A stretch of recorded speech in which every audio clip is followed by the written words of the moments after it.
Shalom jemaat yang dikasihi Tuhan. Perkenalkan saya Frankie Kuncoro. Senang sekali bisa menjadi berkat di minggu ini di GKI House of Kana di Surabaya. Saya cukup lama tinggal di Surabaya, sekitar 16 tahun, dan baru sekitar 6 tahun lebih terakhir saya tinggal di Jakarta. Dan saya melihat bagaimana Tuhan berkarya dengan begitu indah. Rasanya pengen cerita banyak banget, terutama buat teman-teman di Surabaya. Oke, hari ini saya diberikan tema tentang worship. Saya mau kasih judul ini, Aku Penyembah. Boleh gak katakan buat dirimu sendiri dulu, Aku Penyembah. Kalau Anda ada orang di kiri maupun kanan Anda, misalnya keluarga, anak, istri, suami, coba ngomong sama mereka juga, kamu penyembah. Katakan kamu penyembah, katakan kamu penyembah. Sekalipun di rumah, saya percaya suasana ibadah gak boleh hilang. Kita tetap akan dalam suasana ibadah yang fun, yang menyenangkan. Dan saya percaya hadirat Tuhan begitu kuat juga ada di sana. Nah, saya akan mulai dengan satu prinsip yang simpel banget. Segala sesuatu, dengar ini, segala sesuatu itu diciptakan dengan sebuah tujuan. Handphone diciptakan dengan tujuan sebagai alat komunikasi. Jelas banget. Speaker diciptakan untuk jadi alat pengeras suara. AC diciptakan sebagai alat untuk bisa mendinginkan ruangan. Lihat, semua alat diciptakan, benda diciptakan itu dengan sebuah tujuan. Dan ketika mereka menemukan tujuannya, mereka kalau bisa ngomong, mereka akan happy banget. Speaker ketika bisa bunyi dengan keras, dia bisa happy banget. Kalau andainya dia bisa ngomong gitu. AC ketika bisa mendinginkan ruangan, dia bakal bisa ngomong. Kalau dia bisa ngomong, dia bakal ngomong, gue happy banget ini bisa mendinginkan ruangan. Karena dia sampai kepada tujuannya kenapa dia diciptakan. Handphone ketika dia bisa dipakai sebagai alat telekomunikasi, dia bakal happy banget. Kalau handphone, speaker, AC, semuanya punya tujuan loh kenapa diciptakan. Pertanyaan gini, bagaimana dengan Anda dan saya, manusia? Karena kalau kita nggak ngerti tujuan kenapa kita diciptakan, maka kita nggak akan pernah penuh, kita nggak akan pernah punya sukacita, kita nggak bisa bahagia dalam kehidupan ini. Yesaya 43 ayat ke-7 dalam bahasa Indonesia masa kini dikatakan seperti ini. Sebab mereka semua telah dipanggil dengan namaku. Mereka kuciptakan, semua manusia kuciptakan, Tuhan ciptakan. Dengar ini baik-baik. Untuk mengagungkan aku. Dengan kata lain, kita semua diciptakan itu untuk mengagungkan Tuhan, untuk meninggikan Tuhan, untuk memuliakan Tuhan, untuk memuji Tuhan. Mulai nangkep ya?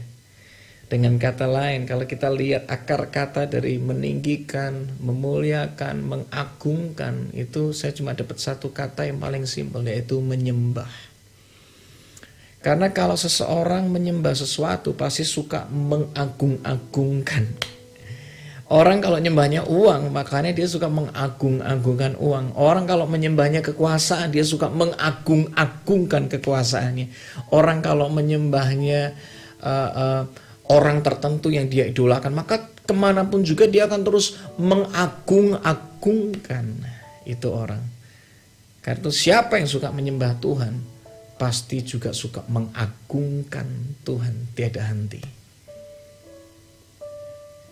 Nah, menyembah ternyata bukan tentang bicara tentang menyanyi, bukan tentang tempo cepat dan lambat, dan gak cuma berhenti di ibadah. Saya akan masuk ke dalam satu hal yang paling sederhana, dan ini membuat Anda punya pengertian yang benar tentang menyembah. Karena kalau penyembahan cuma bicara musik, berarti cuma segelintir orang yang bisa melakukan itu. Di dalam terjemahan Perjanjian Baru, kata menyembah itu dipakai yang paling banyak, ada sekitar 60 kali diucapkan, itu dipakai dengan kata ini, proskuneo. Proskuneo itu punya arti adalah memberikan penghormatan dengan badan, dengan posisi badan itu sampai rata dengan tanah. Bisa bayangkan kalau seseorang memberikan penghormatan sampai dari ujung rambut, atas rambut sampai ke telapak kaki, dia merata dengan tanah. Itu artinya penghormatan yang begitu tinggi, begitu agung, begitu besar. Itulah namanya menyembah. Memberikan penghormatan paling tinggi cuma untuk Tuhan. Nah, kita nggak bisa memberikan penghormatan tanpa kita mengerti dulu kenapa kita memberikan itu. Kalau di depan Anda ada tisu dan ada air, waktu Anda haus, yang Anda ambil mana? Saya percaya Anda ambilnya akan air.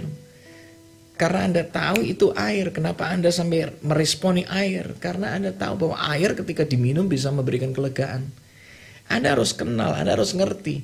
Kita nggak akan bisa menyembah Tuhan atau memberikan penghormatan dengan tinggi sama Tuhan kalau kita nggak ngerti tentang penyembahan itu apa.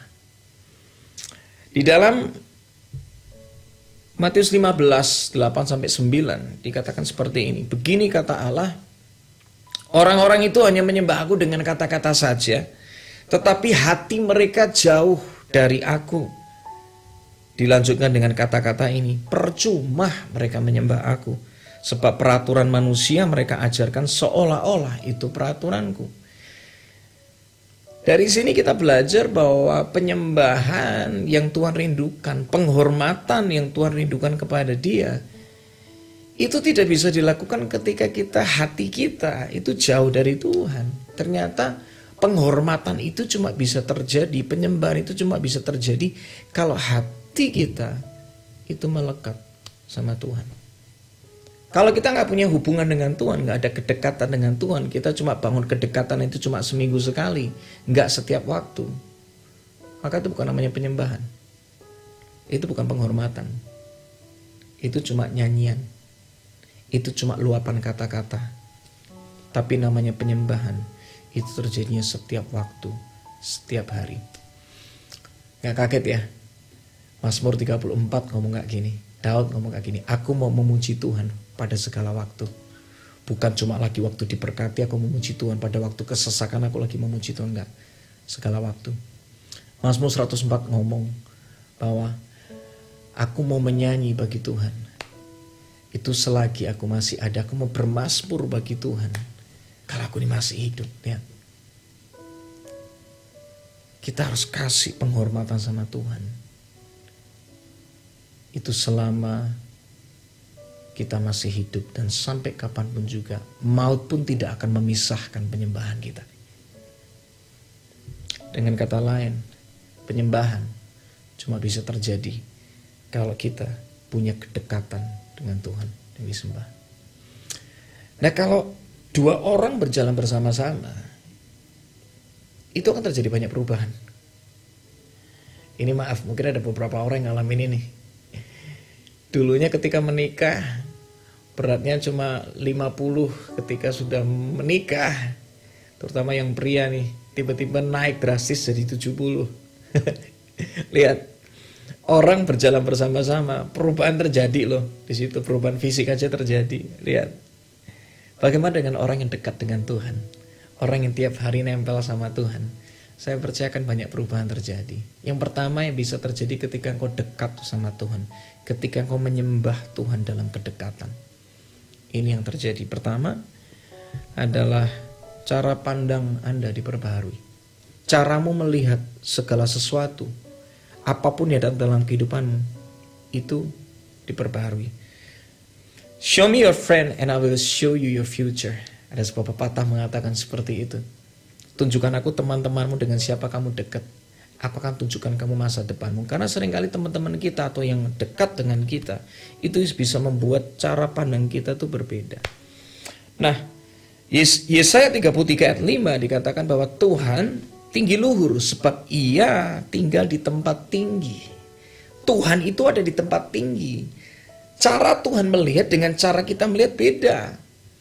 Karena di tempat yang tinggi sama di tempat yang rendah itu yang dilihat beda. Waktu kita lagi pergi ke tempat misalnya kayak ke hotel atau apartemen yang tinggi, kita lagi masuk di lantai 1 di lobinya, yang kita lihat paling cuma sekitar apa? Ya area lobi sama jalan di depan situ doang. Tapi begitu kita naik ke lantai 10, naik ke lantai 20, tiba-tiba kita bisa lihat itu mulai lihat pemandangan kota. Lihat. Di tempat yang sama dengan ketinggian yang berbeda, yang dilihat bisa beda. Suatu kali saya pernah pergi ke satu tempat. Menariknya gini, gedung itu kira-kira lantai 40 tuh di Jakarta 11 tahun yang lalu. Dan saya habis selesai meeting, saya ngelihat jalanan di depan itu tuh macet banget. Saya mau pulang, saya mikir karena saya nggak tahu jalan Jakarta. Zaman dulu nggak ada namanya Google Maps, nggak ada namanya Waze. Jadi kalau misalnya nggak tahu jalan ya cuma bisa ngomong yo Waze, karena Waze-nya nggak ada. Jadi itu yang terjadi. Akhirnya tapi ketika saya mau memutuskan pulangnya ntar dulu deh. Tiba-tiba saya diingetin, saya kan punya teman di lantai 36 yang barusan saya meeting. Saya kontak ke dia, bisa liatin nggak di lantai 36 itu macetnya gimana? Dan dia ngomong sama saya gini, aku di lantai 36 lihat, itu macetnya cuma sampai lampu merah depan, ke arah kiri, aman, bebas, lancar, dan ke arah kamu pulang, harusnya jam-jam segini udah lancar. Lihat, di tempat yang tinggi sama di tempat yang rendah, yang dilihat itu beda. Ketika kau nempel sama Tuhan, caramu melihat segala sesuatu yang terjadi di kehidupanmu itu beda. Engkau bisa melihat pembentukan malah bersyukur ketika engkau nempel sama Tuhan. Karena apa? Di balik pembentukan malah bersyukur. Aku didewasakan ternyata ya. Ada orang yang dibentuk itu ngomel terus loh. Tapi ada orang yang dibentuk itu malah bersyukur. Karena dia tahu di balik pembentukan Tuhan mengerjakan pendewasaan dan kebaikan. Ada orang yang hari-hari ini ketika engkau nempel sama Tuhan, caramu melihat hidupmu beda banget. Justru di balik tekanan, di balik krisis, kau akan lihat, gak perlu ngomel. Karena apa? Di balik krisis, Kristus jadi nyata. Di balik sakit penyakit yang kau alami, kemuliaan Tuhan akan dinyatakan. Di balik tekanan, fitnahan yang seringkali gak mudah, orang yang nempel sama Tuhan akan bersyukur. Karena kita tahu, itu malah jadi kesempatan kita untuk bisa mengampuni dan mengasihi dan membuktikan bahwa Yesus itu nyata dalam kehidupan kita. Ya. Orang kalau punya kedekatan dengan Tuhan, caranya melihat kehidupan itu diperbaharui dengan cara pandang di tempat yang tinggi.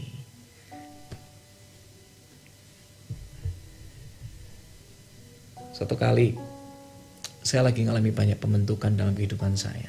Itu bukan musim yang mudah. Saya masih ingat sekali ketika jabatan dilucuti, ketika banyak hal yang gak enak saya alami dalam kehidupan saya. Tiba-tiba kayak Tuhan bukakan, tahu gak di balik itu aku sedang kerjakan apa? Aku sedang bangun supaya kamu jadi pribadi yang rendah hati.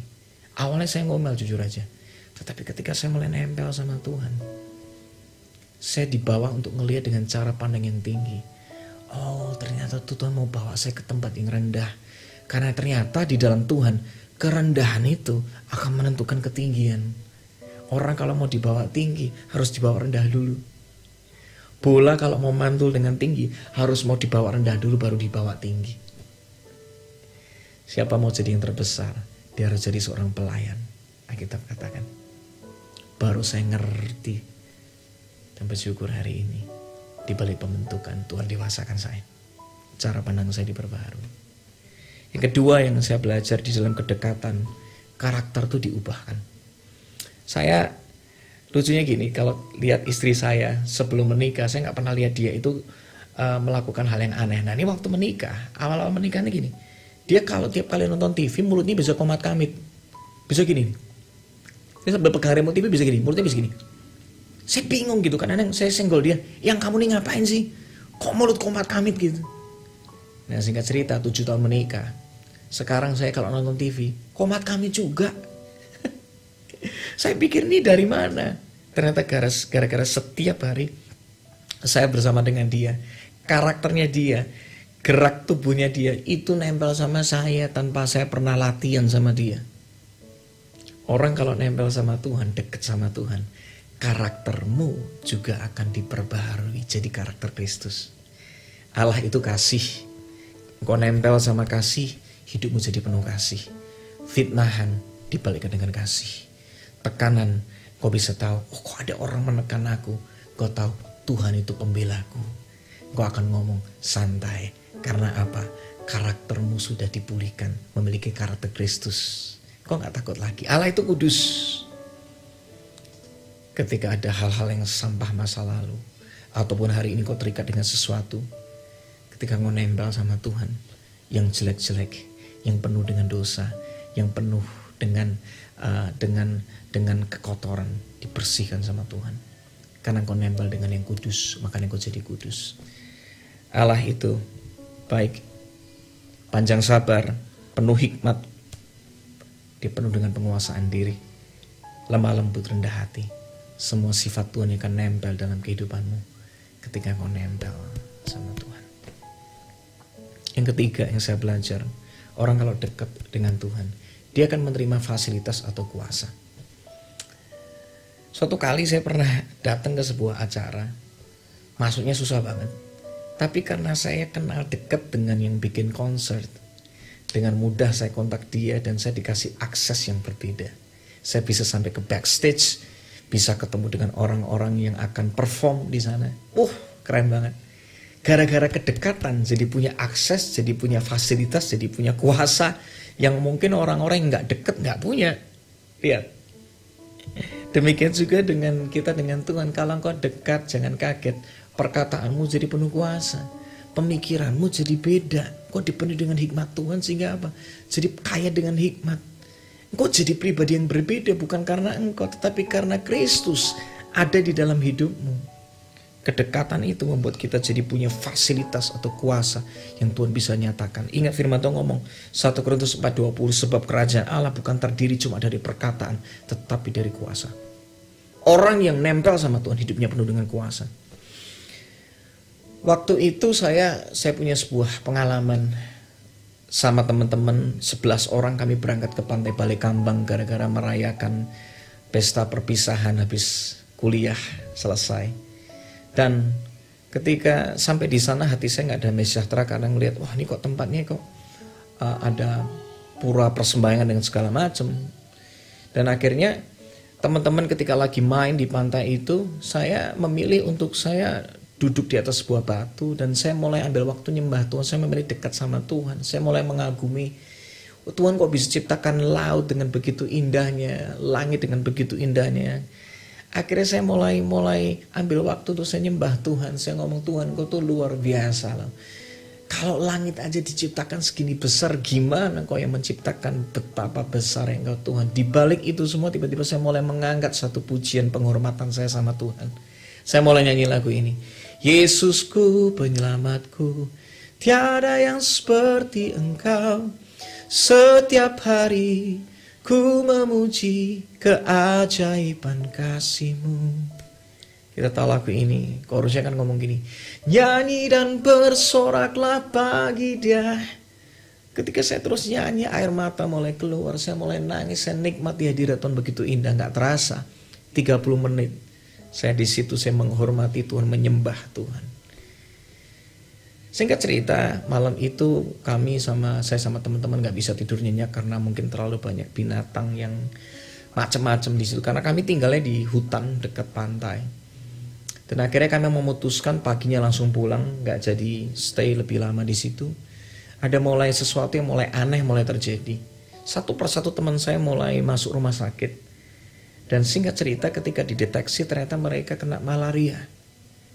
Dan dari 11 yang berangkat, 10 sakit, cuma 1 yang survive, yang sehat. Siapa? Saya. Saya gak happy cerita kayak gini karena teman-teman saya sakit. Tetapi saya cuma kagum sama Tuhan. Ternyata di balik penyembahan, di balik kedekatan dengan Tuhan, perlindungan Tuhan itu nyata loh. Saya ngalamin. Semenjak hari itu sampai teman-teman saya nanya, kamu kok bisa ngalamin kayak gini? Kami semua sakit kok kamu sehat. Rahasianya apa? Aku dekat sama Tuhan, itu aja. Karena di balik kedekatan ada perlindungan yang Tuhan bisa nyatakan. Yang dekat dengan Tuhan, kuasanya, fasilitasnya, itu berbeda diberikan sama kita. Bagaimana bisa dekat sama Tuhan? Satu suka cari. Saya tiba-tiba ingat ketika dulu waktu PDKT, pendekatan dengan istri saya dulu. Untuk saya bisa dekat, saya ketika bangun pagi cari dia, saya siang cari dia, saya sore cari dia, malam kepengen dinner sama dia, malam telepon lagi sama dia. Itu waktu zaman PDKT. Demikian juga dengan Tuhan, kalau kau pengen dekat sama Tuhan, Cari Tuhan. Cari Tuhan. Ambillah langkah hari ini, cari Tuhan. Firman Tuhan ngomong, carilah Tuhan maka kamu akan hidup. Sukacitamu akan hidup lagi. Damai sejahteramu akan hidup lagi. Hikmatmu akan hidup lagi. Cari Tuhan.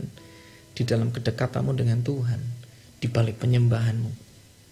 Ada hal-hal yang besar yang akan Tuhan nyatakan. Bagaimana bisa dekat? Suka nanya. Dan taat ya kalau Tuhan ngomong. Suka nanya. Saya waktu itu sering nanya sama istri saya sampai hari ini. Kamu tuh sukanya apa sih? Kalau kamu liburan sukanya apa? Ke gunung, ke pantai, atau kemana nih? Dan tahu gak jawabannya mengagetkan? Yang aku nih sukanya di rumah aja. Nah loh. Orang yang paling dekat adalah orang yang sering nanya dan tahu apa yang dia suka. Kalau ngomong dekat sama Tuhan, nanya yuk sama Tuhan. Tuhan, hari-hari ini aku harus apa ya? Aku harus meresponi apa sama orang ini? Tuhan tuntun aku kemana ya? Dan setiap hari tanyalah dengan Tuhan. Karena setiap hari ada tantangannya sendiri. Kita gak pernah tahu apakah terjadi di hari ini. Besok gak pernah tahu apa yang bakal terjadi. Kita gak pernah tahu tiba-tiba pandemi ini begitu hebatnya sampai begitu. Sampai semuanya kayak bisnis pura-pura. Tapi ketahuilah di balik apapun yang paling besar, Tuhan itu jauh lebih besar. Dan dia tahu apa yang terbaik buat hidupmu dan hidupku. Karena dia di tempat yang tinggi. Tanya sama Tuhan ya. Penyembah yang sejati akan suka nanya sama Tuhan. Karena itulah cara membangun kedekatan dengan Tuhan. Dan ketika Tuhan bicara, karena gini loh, bapak tuh pasti suka ngomong sama anaknya. Gak mungkin anaknya nanya, bapaknya gak pernah ngomong. Imanmu akan membuat bapak akan ngomong sama kamu. Dia akan berbicara melalui firman yang kau baca. Dia akan berbicara melalui orang-orang yang tiba-tiba Tuhan kirimkan. Melalui kejadian yang Tuhan nyatakan. Dia akan bicara sama engkau. Suka nanya yuk hari ini. Yang terakhir, bagaimana bisa dekat? Sukalah berjalan bersama dengan Tuhan setiap hari. Ada satu lagu yang saya ingat, lagu lama ya. Setiap jam ya Tuhan, Dikau ku perlukan, ku datang juru selamat, berkatilah.